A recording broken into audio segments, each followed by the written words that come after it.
Welcome back to more of me, a therapist, answering your therapy questions. So, we're a couple episodes in. If you have therapy questions, leave them in the comments, shoot me a message, try and throw them into future videos. But I'm actually having a lot of fun doing this. This is the first one not from my initial live stream. Um, People have seemed to enjoy the other ones, so I definitely enjoy the answering question part and engagement part. So, yeah, I'm just going to do more. And this is that more. So here we go. No set amount. We'll see how far I get in a reasonable amount of time. Reasonable being extremely subjective. But first question, I'm loading these up from Quora. As I said before, if you have any in the comments, I will gladly try to address those and give you a shout out for asking because that's more fun answering ones from people directly.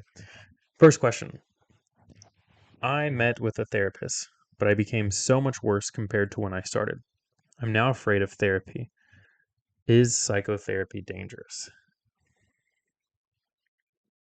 So the actual question, well, first off, I would say that sucks. And I'm sorry. It is a thing where people can leave worse.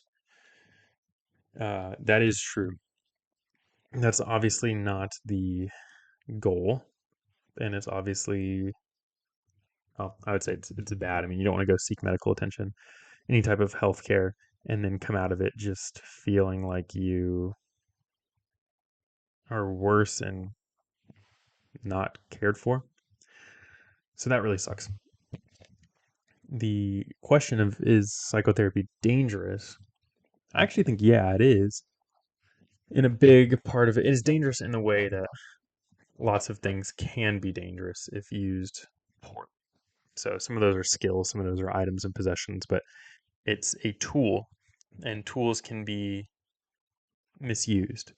So, not every therapist is just trained to be manipulative or to use you or plant thoughts in your mind. This is psychological things, but we don't learn that in school because it's not really helpful. Maybe the closest you can get is hypnosis, which is not generally taught in school. That's something people go on and do later. But the point being is there's a vulnerability required in therapy, and you have to open yourself up. And the more vulnerable you allow yourself, the more open typically you are towards influence. So depending on the approach the person takes, there's that influential side, which can be dangerous. And there's also just mistreating a relationship, which can be dangerous. So some people are, supposed to be safe. We're supposed to be safe as therapists, but it could also be a situation where you're not. I mean, plain and simple. If you come across as not, and some of that's interpretive, but other times it's just you are ultimately being not a great person, and you can leave people damaged and hurt, especially if you're saying you're skilled in something that you aren't. You see this a lot with trauma care or abuse, people talking about uh, rape and assault. How we approach that really does matter, and we can hurt people if our approach is uninformed and not good. And through the schooling process myself, I actually learned of times where I didn't handle just in my personal life people disclosing things in an appropriate way. And through my own development and training, I've learned how to address that differently. And it sucks. So yeah, psychotherapy can at times be dangerous. I think I obviously couldn't give you numbers. I think that's probably a very small minority of experiences to come out being worse. There is also an element of sometimes things get worse before they get better. So if you start to go to therapy and maybe you start working through trauma or difficult things and you decide, no, this is too much, I'm out. Well, you've kind of opened the floodgates towards this, and that could be a little bit more on you if you leave a process early. So I think it's okay to leave a therapist early, but once you've opened up a wound, you really want to care for that wound and get it addressed. So going to the next option is often wise. So yeah, that's a sucky experience. So yeah, um, that is unfortunate. Okay, we'll keep going. Let's take a look here. There's a lot of questions that I have that could be they're like therapy-esque, or they're mental health related. They're not quite therapy, and I'm always on the fence about how to answer those ones. So, um, but anyway, so how do you own your own importance at work so that colleagues respect you? So that could probably be interpreted a couple different ways. How do you own your importance at work so that colleagues respect you? So we're trying to get colleagues to respect us. And the implied solution to that is we're owning our importance. The two ways that I see this being asked is one, making sure people know that the work we do is important versus making people know that we as a human being are important. So I'll answer that both ways. So one, um, if it's important for us to communicate that our work is important, some of that's on us, some of it's not. So if you have a boss giving you work that just actually isn't important, it's going to be really hard for you to gain respect from your colleagues around that. The other part is if you are given important work, then do it well. And I think that actually sums it up probably pretty well. Do your work well. So the proof of the importance in terms of your actions are that you do them and you do them well. So I do that. People can say, hey, it's clearly important to him, that work, because he's doing it really diligently and effectively. And if you're getting work that you feel like isn't important at work, that's a great thing to address with whoever's assigning that to you. So some supervisor or manager or boss, and be clear like, hey, and this is a question that I've heard asked many times, and I think it's a good one, is I want to be involved in the important projects for this company.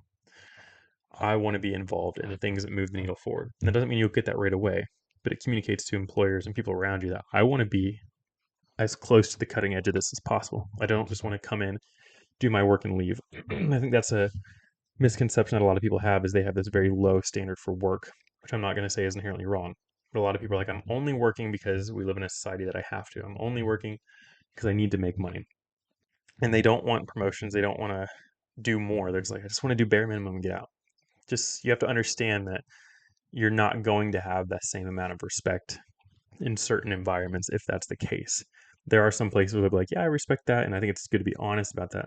But if you want yourself viewed as, hey, your work is very important and integral to the company and those around us, there's probably an emphasis there on putting your foot forward towards projects that display that. In terms of people respecting you, generally speaking, I think the biggest way to be respected is to respect yourself, and you can't control what other people think about you. So it's important to be okay being disliked, okay not fitting in, okay occasionally causing problems for the right reasons. So don't be trying to be creating problems, but to say, hey, this goes against my values, I'm not doing it. Or as I understand the company values, this doesn't seem congruent. Why are we doing this? And there is often a respect in the way that we carry ourselves, not always in our opinions and beliefs. So I think it's important to understand, one, what do you mean by being respected? And two, do you even in the first place respect yourself? Question three, how do you stay calm in a burned out workplace? It kind of sounds overly simplified, but you stay calm by staying calm.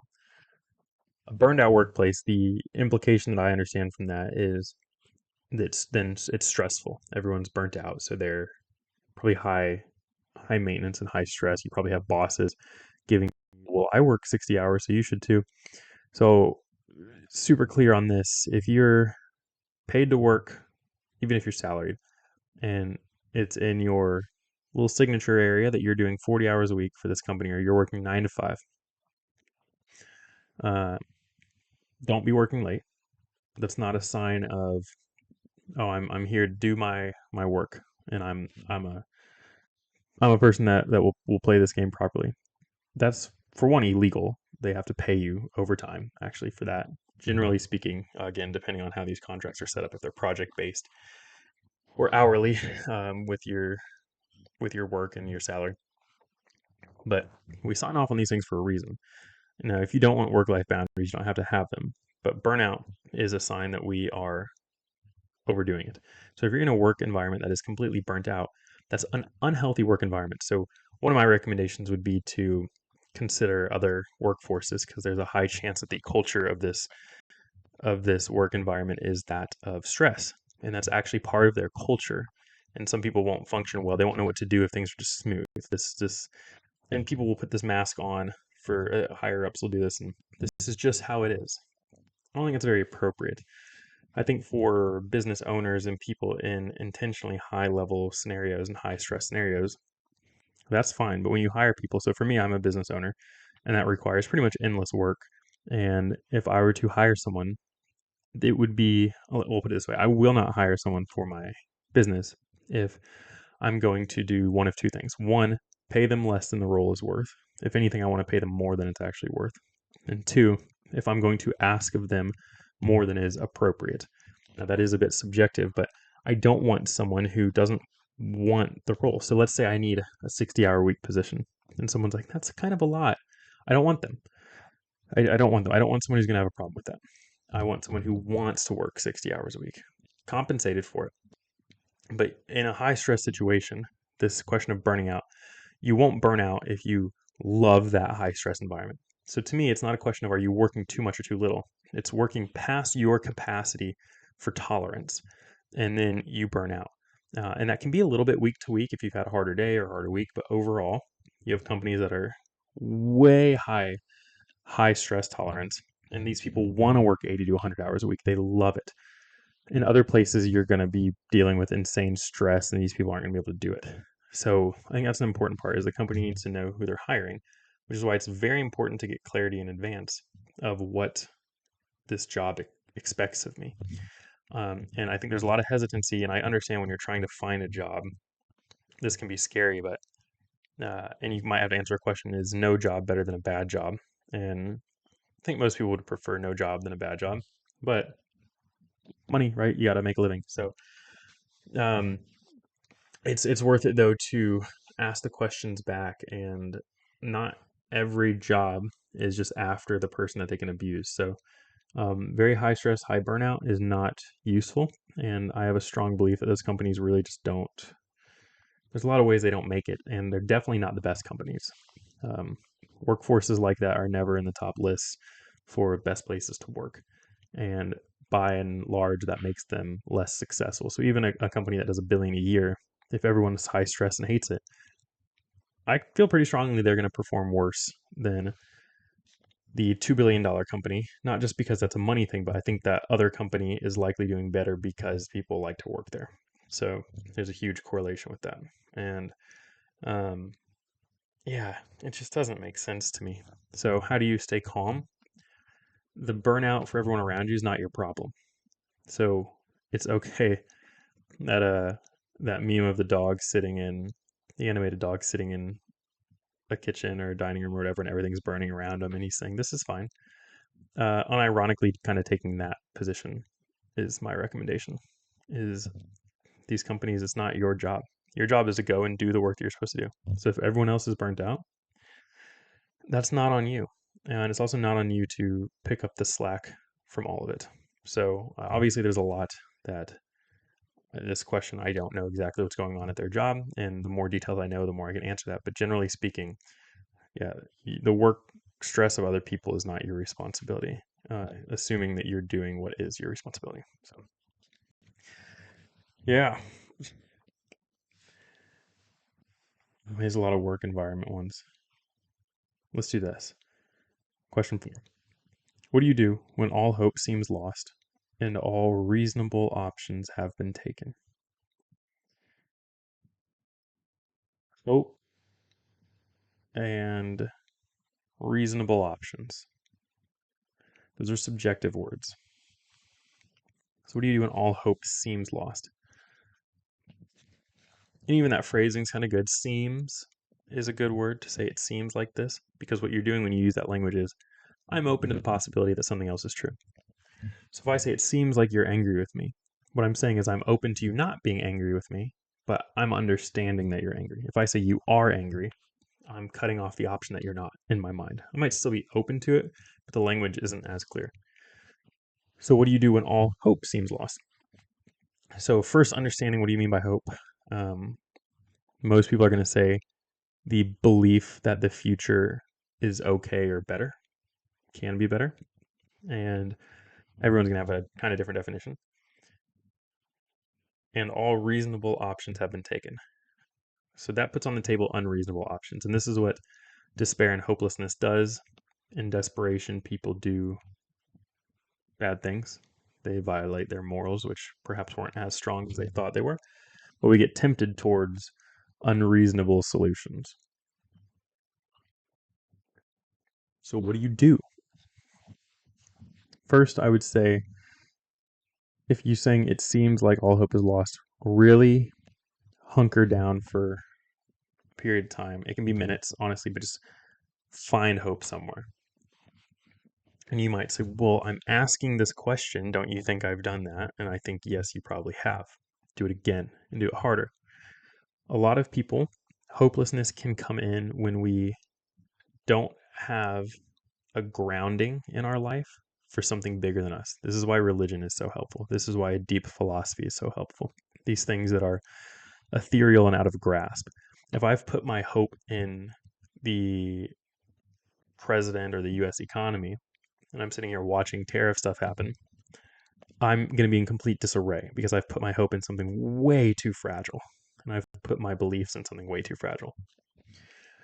If you have a bigger than you and bigger than anything you can think of, this overall thing. So if somebody is religious and they put their entire hope in God, and they put their entire hope in their scripture that they read, and it doesn't matter how bad things get, because the hope is always bigger, and there's often this eternal and even afterlife perspective that no matter what, they can still act within their values towards this bigger hope and goal. And that's why this is why deep beliefs are imperative to healthy living on a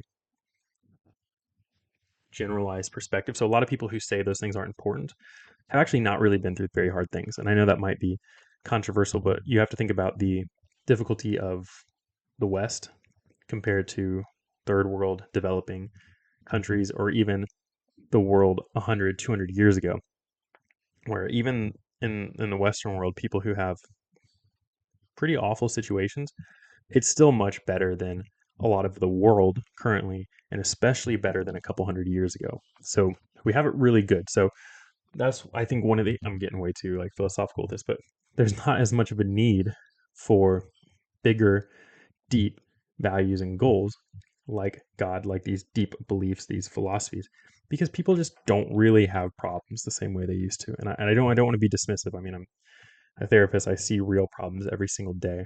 That's not the point. The point is we have it easy compared to the past. It doesn't mean we have it easy, but we have it easy compared to other things. And so what happens is people don't develop this deeper sense of meaning and deeper sense of self because they don't have to. And then a big struggle hits them and they collapse. And this is why I've recommended on this channel before reading Man's Search for Meaning by Viktor Frankl. I think is imperative for anything. If you're a therapist listening, I think that if I had a course, that would be required reading 100%. But we learn from those experiments there that, or the data from that, the importance of a deeper belief and a deeper meaning. And it's a book based largely around the Holocaust. And so you can have a sense of hopelessness for certain scenarios, but you want a deeper level. So I might have a job I like and I'm worried about getting fired and I don't have a lot of hope for that job to go well. But my hope for me is not connected to the job. There's a lighter level. Like, yeah, I'd love for that job to go well. But I don't put my hope in the job. I put my hope in a deeper and bigger thing. So there's day-to-day things and week to week, month to month, year to year, decade to decade, things that I am hopeful for, but they are just an extension of the deeper hope I have for the deeper part of my values and beliefs and what I root my identity in. All reasonable options have been taken away. You work with what you have. And I'll put it this way. Never, under any circumstance, go against your beliefs and values, ever, even if they're wrong. You have to, the only time to go against them is when you've switched those beliefs. So the whole world's telling you this belief is wrong and you don't believe it, and they're even saying you're a bad person. Do not compromise on that. What you have to do is study that. If the whole world's telling you you're wrong, you should probably reflect on it. The reason I say this is because when we lose hope and we lose reasonable options, we turn to justifying why it's okay to dismiss some of our values. It's the same thing of someone being like, well, I don't want to have a OnlyFans and be all naked, but I'll sell feet pics or something like that. Like, people will do that and justify it like it's not a big deal, but it's being used for sexual purposes. Therefore, it's ultimately, you're not doing the same thing, but your value of I don't want to sexualize myself, it's still happening because you know what people are using the pictures for, more or less, right? Or if you justify a white lie because it's not a big deal, and what really is happening is you just don't want to do a hard thing, so you're doing a little white lie. Or your family is insulting your spouse or your kids, and you're like, I just don't want to, I don't want to cause a problem, even though you have a deep value for respecting your core family. What you've done is said, well, they're not actually that important compared to my comfort, and it's actually really uncomfortable to call out my extended family, so I'm just going to talk to my spouse and kids and be like, oh, just don't worry about it. You're sacrificing your sense of self and your soul in a sense when you do that. So uh, yeah, I wasn't intending to get that deep with all of this, but I think it's the importance when hope, reasonable options, you have to dive deeper in what you believe and what you value. And you have to understand that. And it's also important, like I said, if you're watching this in the Western world, it's important to know that those things probably don't get challenged for you very much. And that's not someone online or some friend of yours saying, well, I believe something different. No, it's really challenged the way the Holocaust challenged things, the way the Nazi powers and the communist powers challenged things, the way that people dealt with real struggles in medieval times and prior to that, and during slavery and all these things. We don't deal with them in the same way here. All those things that I just said are dealt with in some capacity in parts of the world today. And maybe you're watching from one end, but a lot of Western world, we don't have to deal with that. And um, it's good that things are better in a lot of the world. It's also good to know that the things that have been important for millennia are still important today. So, uh, and that really does connect to mental health. That's a logotherapeutic understanding. There's some psychoanalytical elements in there as well. But yeah, that's what I say. So find something you deeply value to attach that hope to, and don't let the remaining options that are for you immoral be enticing. Don't do that. It's not gonna help. And the people who I've talked to who have sacrificed their values to get through hard times, and it did help them get through it, they will say that they're happy that they're through it, but they oftentimes, man, they just struggle with decisions that they made and how they violated their sense of self. So, yeah, we're only getting through 4. I'm going to stop there for this video, but a little less fun overall and more just in your face with this. But, that's the reality of these questions and what people deal with and genuinely face on a regular basis. And this is just one of many approaches. I obviously wouldn't espouse it from a clinical perspective if I didn't fully believe it or if I didn't think it was backed up by any research. Yeah, hopefully that's helpful and encouraging in some way. And yeah, anyway, that's the video. If you are interested in therapy services, reach out to me.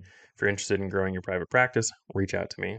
That one's a lot of fun to do for people. And if you liked this, hit like, subscribe, share with people, and join along for the next one. I'll be putting more of these out, and yeah, enjoy your weekend, everyone who's watching. See you soon. Bye.